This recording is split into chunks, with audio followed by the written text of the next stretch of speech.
Week 1 of the 12-week vegan experience. How's it going? Stay tuned to find out.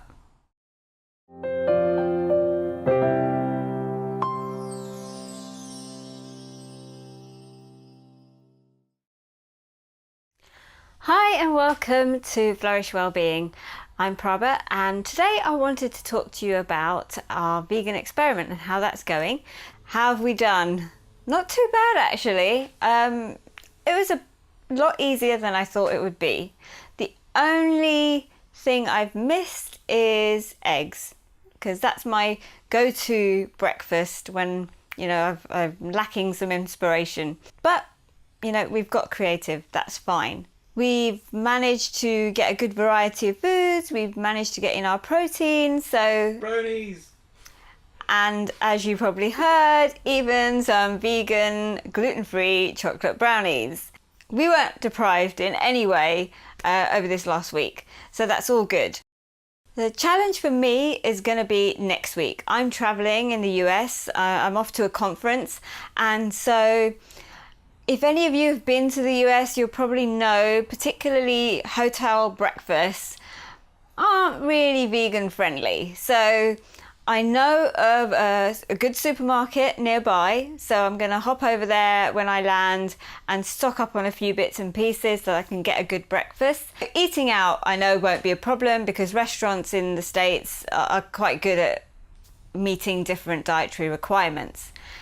But stay tuned to my videos. I'll let you know how I got on once I'm back. Now, after my last video, someone left a comment on my Facebook page to say that I only spoke about the negative aspects of What the Health documentary. And I mentioned that the documentary had some good points, but I didn't really go into those too much in my last video. And she's absolutely right. So I'm going to do that in this video. So what were the good points that I agreed with in that documentary?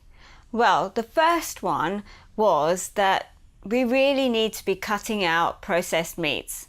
And so anything that is like things like sausages, hot dogs, anything that's the cold cut meats that you get in the supermarkets, bacons and things like that are really not that good for our health. So we do want to be cutting those out. The other thing that I agreed with in the documentary was their statement about animal welfare, the quality of our meat and the way these animals are treated and what they're being fed. And that's absolutely true as well. We need to be aware of this because whatever those animals are eating, it's going to end up in us because it comes down the food chain. So this is where we need to be looking at quality over quantity. The other thing that I agreed with was that we eat far too much meat in the Western world. And so maybe we need to readdress the balance a little bit. Have the good cuts of meat, just have less of them. I know it's not cheap to eat good quality meat or, grass-fed organic beef or organic free-range eggs do cost a bit more. But I'd argue that it's worth paying a little bit more and having less of those things. Quality over quantity. And yes, we all need to be aware of welfare as well. If we're going to consume meat, then I'm a firm believer that we need to know where that meat is coming from. So many people I meet are still very disengaged with where their food is coming from. And that's not just meat eaters. Even vegetarians and vegans need to know where their produce is coming from. Another point that I want to mention that they said, and again I agree with, was that toxins from meat accumulate in our tissue. But that's not true of just meat. Toxins from anywhere can accumulate in our tissue. So for example, if you are cooking in aluminium pans or wrapping your food in aluminium foil to cook it, then you will be ingesting aluminium and that will be accumulating in your tissues. So this statement is not exclusive to just meat eaters. That applies to vegetarians and vegans as well.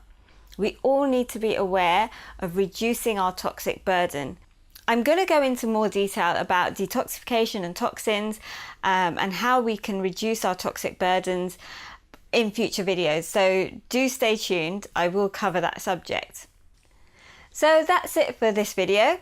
If you like what you've seen, then please give it a thumbs up, and also don't forget to subscribe so that you get notifications of future videos. And do leave your comments as well. I like to hear what you thought. But if you've also got ideas for what you'd like me to cover in future videos, or if you've got questions you'd like me to answer, then leave me a comment and I'll try and get around to those as soon as I can. I'm Prabhashiani, and you've been watching Flourish Wellbeing, and I'll catch you next time.